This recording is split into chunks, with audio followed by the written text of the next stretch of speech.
y vamos a pues a darle continuidad pues a lo que hemos estado tratando. Vamos a ver en en mis apuntes por donde octavo A. Vamos a ver, con ustedes tuve el 5, ¿verdad? Vamos a ver. Sociales octavo A. Sí, fue el martes que tuve con ustedes la última clase. Perfecto. Ah, no, me equivoco. El martes fue la entrega de notas, ¿no? Quiere decir de que, vamos a ver el calendario. El viernes, profe. Fue el lunes, este lunes. Este lunes estuve con ustedes. Ujú. Y ahorita volvemos de nuevo. Sí, es que el martes perdimos las 2 horas por la entrega de notas. Y hoy la última hora, bueno, la última hora de la semana, porque como 5 horas semanales, le doy viernes. Sí, vamos bien. Me toca hablarles sobre el segundo triunvirato. Ahí esa partecita quedó incompleta. Pero antes de continuar, vamos a ver, preguntarles, ¿cómo vamos hasta ahorita? Vamos a ver. Pues bien, Ok, vamos a ver. ¿Quién fue el que habló ahorita? Daniel. Daniel. Daniel dice que bien. ¿Y los demás? Yo también, Yo profe, llevo sí te entiendo. yo perdí un poco en la explicación de la anterior. Y también Sí, como que medio me confundí. sí, la anterior es lo que voy a volver a retomar ahorita, porque acordémonos que la última parte que nos quedamos, no abordamos ampliamente lo que fue el segundo triunvirato, sino que solamente el primero. Entonces, eso lo vamos a volver a reforzar un poquito, no se preocupen. Perfecto. Bueno, vamos a comenzar entonces. A ustedes les dejé el video, ¿verdad? En Moodle sobre los Aicinena. Sí, era un Sobre el foro. clan de Selena, Sí, sí. era un foro. Sí, profe. Ok, bueno, eso es importante que lo hayan visto y es por la siguiente razón. Me interesaba que conociéramos sobre eso porque vamos a ver qué relación tuvieron ellos con algunas situaciones que se dieron durante la federación. Hay una relación intrínseca en ellos, jóvenes, y eso lo vamos a ir dilucidando en la medida que vayamos tocando todos estos temas que son subsiguientes. Pero me imagino que ya les quedó claro, por ejemplo, que fueron una familia muy poderosa, ¿verdad? Tenían También como que sobreexplotaban y por el poder que tenían socioeconómicamente, lo movían todo a su favor. Ajá, muy bien. ¿Cuál es su nombre, hijo? José Fernando Macías. Ah, Macías, muy bien, muy bien. Vamos a ver, quiero escucharlos a ver lo que lograron captar del video. Vamos a ver, ya tengo la primera participación de Macías, lo felicito. Voy a anotar aquí en mi bitácora, hoy es 9 del 10, 2020, octavo A, Era una ciencia. familia que tenía mucho poder y era grande también. Ajá, tenía mucho poder. ¿Cuál es su nombre? Dana. Dana. Profe, creo que también fueron los primeros alcaldes. Bueno, Comenzó un hombre pobre y se convirtió en un gran.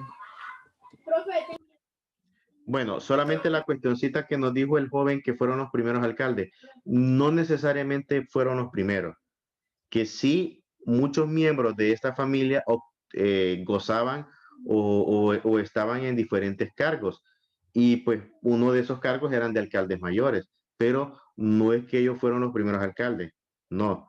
Recordémonos que la alcaldía mayor era una unidad administrativa que estaba comprendida en cada una de las provincias en Centroamérica, pero ellos sí ocuparon muchos cargos a nivel gubernamental. ¿Por qué? Porque como ellos eran muy poderosos, ellos pues ostentaban esos cargos y muchos de esos cargos los utilizaron en favores particulares, es decir, para enriquecerse más. Bien, ¿quién fue la otra niña que me dijo algo ahí, aparte de Dana? Que no escuché bien. Fue Daniel, profe, no fue. Ah, fue Daniel. Y yo, Ok. Pero después de Daniel, alguien me contestó o participó. fue Carlos, creo. Carlos, ¿verdad? Carlos. Sí, fue Sí, Carlos profe, Arturo. sí. Ah, Carlos Ojara, muy bien. Carlos Ojara. Ok, ¿otra opinión en relación a eso? Deme el nombre de la que acaba de ingresar para anotarla.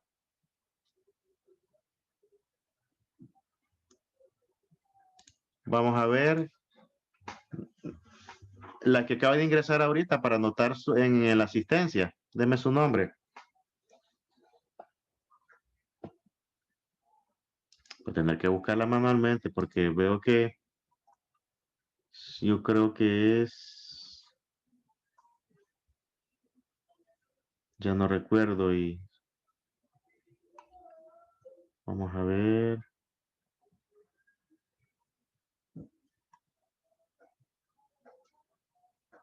Bueno, yo les he dicho que cuando ingresen siempre tengan la costumbre Dulce de María fue, profe. Dulce, pero Dulce, Dulce ya la No, tengo. sí, no fue Valeria. Es que ese es el problema, que no sé, Valeria la tengo anotada. Mía Mendoza. Mía Mendoza también, las dos mías las tengo anotadas, Durón y Mendoza. Bueno, ahí cualquier cosa me dicen. Continuemos. Vamos a ver, más opiniones sobre el trabajito que les dejé en la plataforma. ¿Quién más quiere opinar en relación a lo que vieron en el video?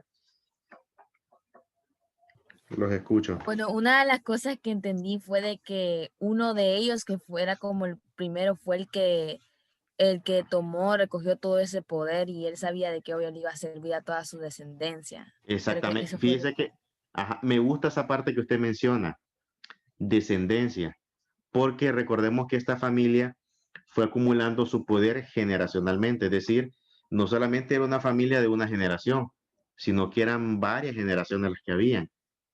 Entonces, muy buena. ¿Cómo se llama, hija? Mía Alexandra. Mi Alexandra. Muy bien, Mía. Buen punto el que usted dijo. Recordemos que era un poder generacional y que lo transferían, es decir, cuando moría la persona, se lo transfería a sus hijos y así. Mía Alexandra. ¿Quién más quiere opinar? Vamos a ver. Muy bien. Partiendo de que ya tenemos una visión clara, me interesaba mucho de que viéramos esa partecita. Vamos a tratar de explicar en qué consistió lo que fue el segundo triunvirato. Ya lo he explicado. Recordemos que cuando hablo de triunvirato, estamos hablando de que es un gobierno compuesto por tres personas. En este caso, en el caso de nosotros en la federación, tanto la primera junta de gobierno como la segunda estaban compuestas por tres personas. Estas tres personas tenían la responsabilidad de llevar las riendas de este nuevo país. En el caso de lo que es el surgimiento del segundo triunvirato, viene la Asamblea Nacional Constituyente y decide nombrar otra junta de gobierno. Es decir, otro triunvirato que iba a reemplazar al primero. Ahora, la pregunta es, ¿qué llevó a la Asamblea Constituyente a decir, no, ya van a cesar funciones ustedes y estos van a ser los que voy a nombrar? En Centroamérica, específicamente a lo unísono de las provincias, se comenzó a darse lo que es un malestar. Ese malestar o esa incomodidad era más que todo influenciada por el hecho de que decían de que el primer triunvirato no era representativo de toda Centroamérica. Es decir, de que no estaba representada toda Centroamérica y que por consiguiente no había eh, una, una homogeneidad en ello. Entonces, ¿qué fue lo que hizo la Asamblea? Vino la Asamblea y dijo, bueno, escuchó y los alegatos y los pronunciamientos de la provincia. Y me imagino que para evitar que se generasen mayores divisiones y mayores contradicciones, vino y dijo, vamos a nombrar otra junta de gobierno. Y en esa línea entonces fue nombrada el 4 de octubre de 1823 el segundo triunvirato. Si nosotros sacamos la cuenta, vamos a ver cuánto duró el primer triunvirato. Vamos a ver, lo voy a dejarlo a ustedes. Vamos a ver, sacando la cuenta de cuándo inició el primer triunvirato y cuándo finalizó el primero, ¿cuánto tiempo duró? Vamos a ver si lo logramos. ¿Cuánto tiempo duró el primer triunvirato? 3 meses. ¿Cuál es su nombre? Carlos Ojara, Carlos Arturo Ojara, exactamente. Prácticamente duró casi 3 meses el primer triunvirato, porque a raíz de que se nombra el segundo en octubre y el primero se estableció en julio, agosto, septiembre, o sea, son casi 3 meses. Ese fue el tiempo que duró. Ahora, ya le había explicado la razón que llevó a la Asamblea a determinar que el primero iba a cesar en funciones y que iba a entrar en funciones esta nueva Junta de Gobierno. Y era el hecho de que el primero no representaba todas las provincias, no era representativo. Ahora, en este segundo triunvirato o en esta segunda Junta de Gobierno, se comienzan a darse una serie de medidas que de forma directa o indirecta pues beneficiaban a toda Centroamérica. Fueron medidas muy positivas, fueron medidas muy acertadas. Y estas medidas pues fueron para el tiempo en la que se propusieron, eran históricas e innovadoras. Y vamos a ver que la persona que estuvo detrás de estas medidas fue José Cecilio del Valle. Solamente para hacer memoria, las personas que integraban el segundo triunvirato eran Tomás Ojara, José Cecilio del Valle y Manuel José Arce. Esas eran las personas que integraron en lo que es el segundo triunvirato. Manuel José Arce era un salvadoreño, José Cecilio del Valle era por parte de Honduras y Tomás Ojara era por parte de Guatemala. Eran sus candidatos, en palabras sencillas. En el caso de Tomás Ojara, él era de nacionalidad mexicana. Sin embargo, a pesar de ello, Nicaragua siempre lo postuló como su candidato. Más adelante vamos a ver cómo Tomás Ojara se convirtió en un enemigo de Francisco Morazán, porque Tomás Ojara, como era un abogado de profesión, le inició lo que eran muchos juicios a Morazán. Y Morazán cuando se instala como presidente de la federación después de ganar las segundas elecciones, Morazán lo expulsa, aduciendo de que él no podía ostentar ningún cargo por el hecho de que las instituciones de Centroamérica estaban hechas para centroamericanos y no para extranjeros, y que por consiguiente no cabía que un mexicano estuviera ostentando cargos a nivel de la federación. Vamos a ver, tengo una persona que ingresó, Gabriela Carrasco.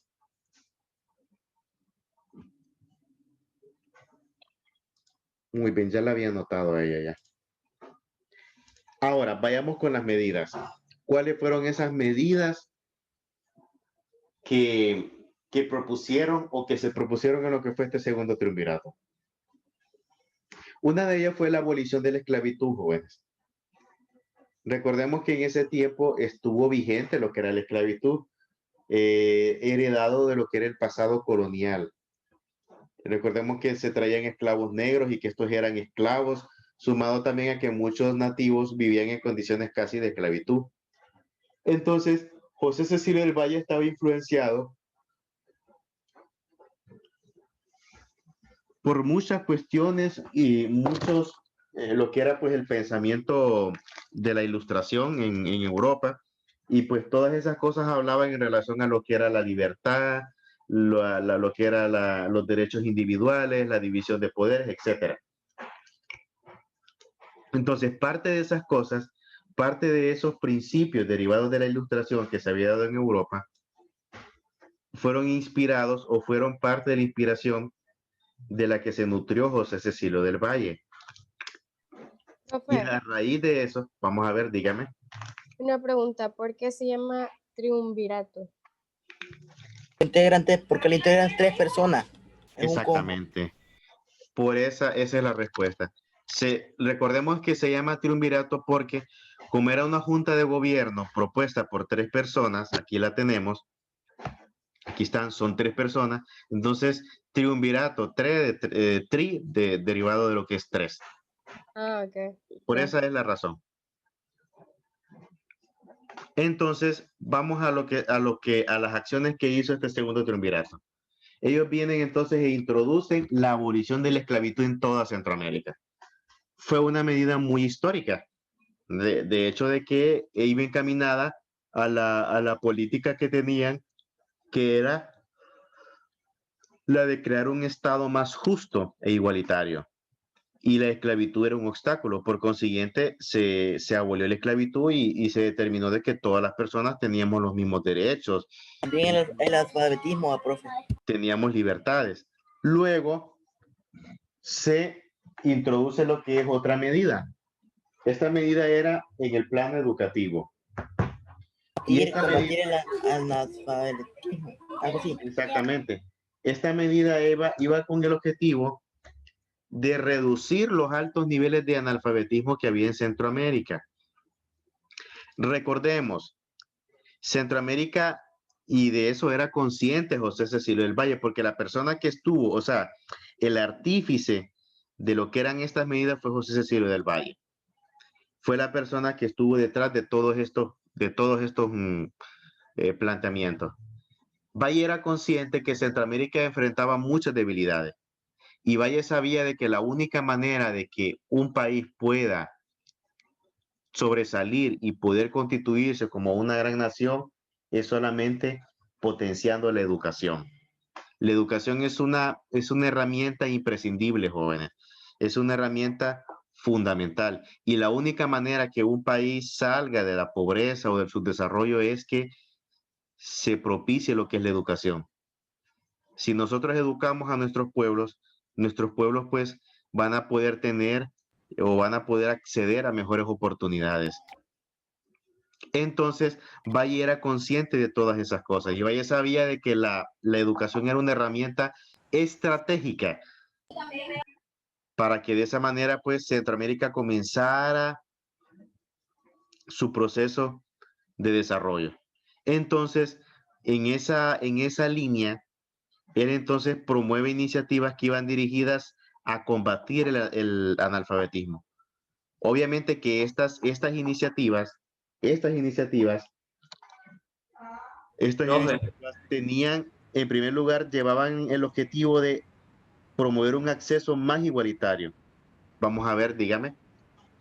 de Guatemala, Honduras, Nicaragua y Costa Rica, ¿cuál era el que más analfabetismo tenía? Era a nivel general porque recordemos de que Centroamérica en ese tiempo el acceso a la educación solamente estaba destinado para lo que eran las clases criollas.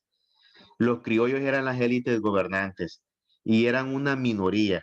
Por consiguiente, las grandes mayorías conformadas por mestizos, nativos y esclavos negros no podían acceder a lo que era la educación. Podemos sacar un ponderado y es partiendo del hecho de que si tomamos en cuenta la densidad poblacional que había en cada una de las provincias o en cada uno de estos estados centroamericanos. Guatemala era el estado que mayor población tenía, tanto de nativos como de criollos, como así también mayor población de indígenas. Luego le seguía Honduras y El Salvador. Nicaragua y Costa Rica siempre han sido los que menos han tenido densidad poblacional. Por consiguiente, los mayores indicadores de analfabetismo estaban en lo que era, pues, Guatemala, Honduras y El Salvador. Veo que ingresó alguien, Marcela. Vamos a anotarla.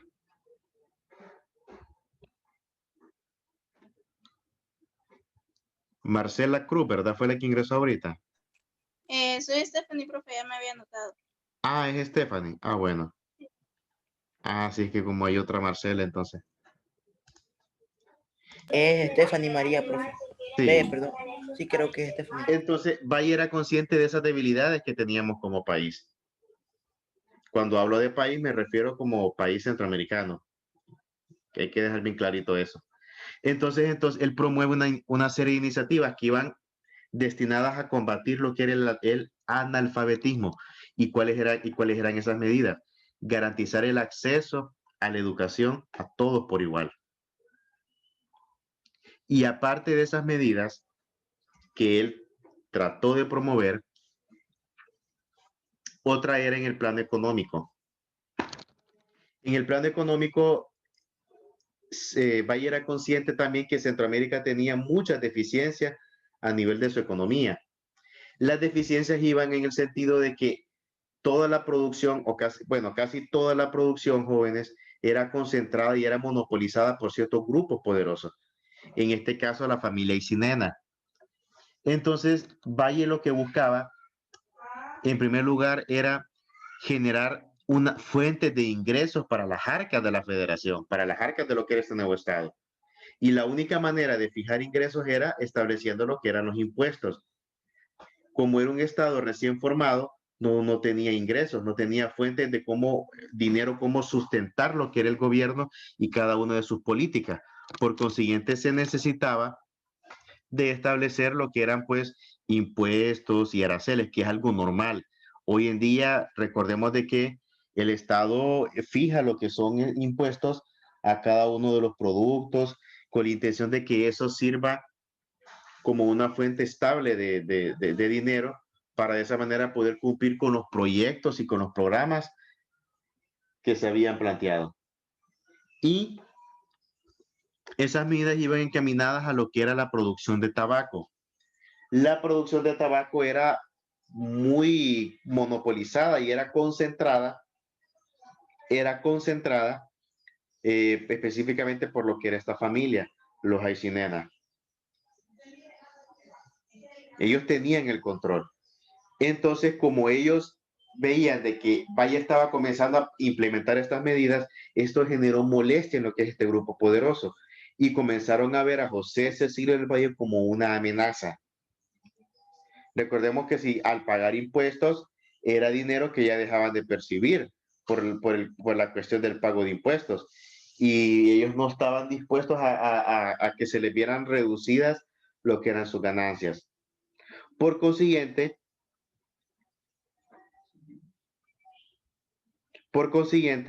ya José Cecilio del Valle ya comenzó a generar incomodidad. Comenzó a generar incomodidad entre lo que eran estos sectores pudientes. Y esa incomodidad se vio reflejada cuando se comienzan o cuando se llevan estas medidas para que fueran aprobadas por la Asamblea. ¿Y saben qué hizo la Asamblea? La Asamblea las rechazó, las vetó. Y las personas que estaban detrás de esta acción que había hecho la Asamblea eran nada más y nada menos que los Aycinena. Porque recordemos que ellos tenían influencias, ellos tenían prácticamente controlada toda la Asamblea Constituyente. Ellos compraban voluntades, ellos compraban conciencia, se valían de su poder económico para poder conseguir los objetivos que ellos querían conseguir. Ellos se valieron de eso. Y la primera acción o la primera zancadilla que le comienzan a hacer a José Cecilio del Valle fue esa. Es decir, cuando le rechazan sus medidas que él quería implementar. La única que tuvo lugar y que fue la abolición de la esclavitud. Pero obviamente que rechazan la medida de lo que era el cultivo del tabaco, porque eso representaba una amenaza para ellos. Ya lo vi. Eso representaba una amenaza. Entonces, a partir de ese momento, jóvenes, comienza a darse. Vamos a ver.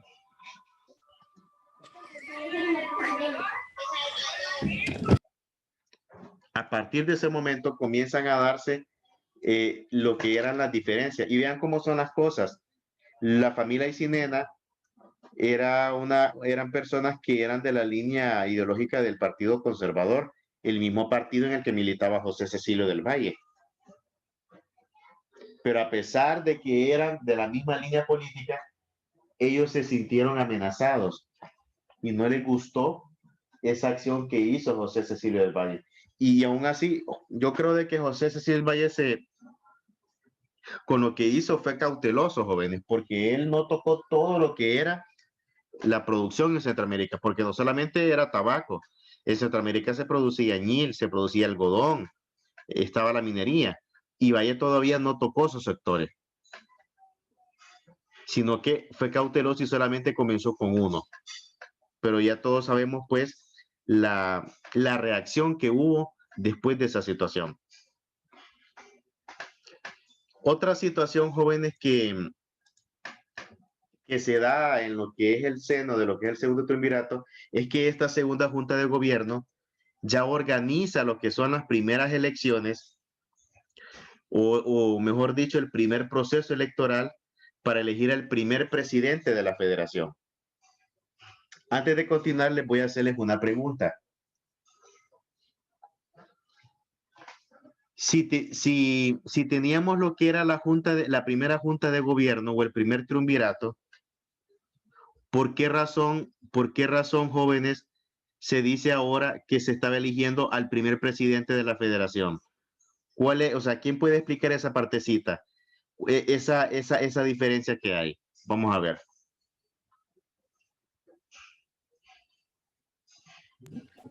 Porque era el, Ajá. porque era el que iba a tomar más decisiones.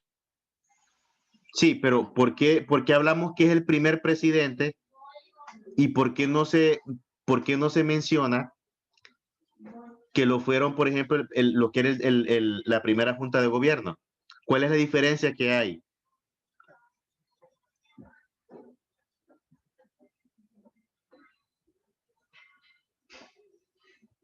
Recordemos, tanto el primer triunvirato como el segundo triunvirato, o también, para que no se confundan, tanto la primera junta de gobierno como la segunda junta de gobierno fueron nombradas por el Congreso. En este caso, la elección del primer presidente a nivel de Centroamérica iba a ser por medio de lo que era voto popular. Veo que ya se nos pasó el tiempo, ya son las 11:05. Bueno, jóvenes, vamos a continuar tocando esta partecita en la próxima clase. ¿Está bien? Nos vemos.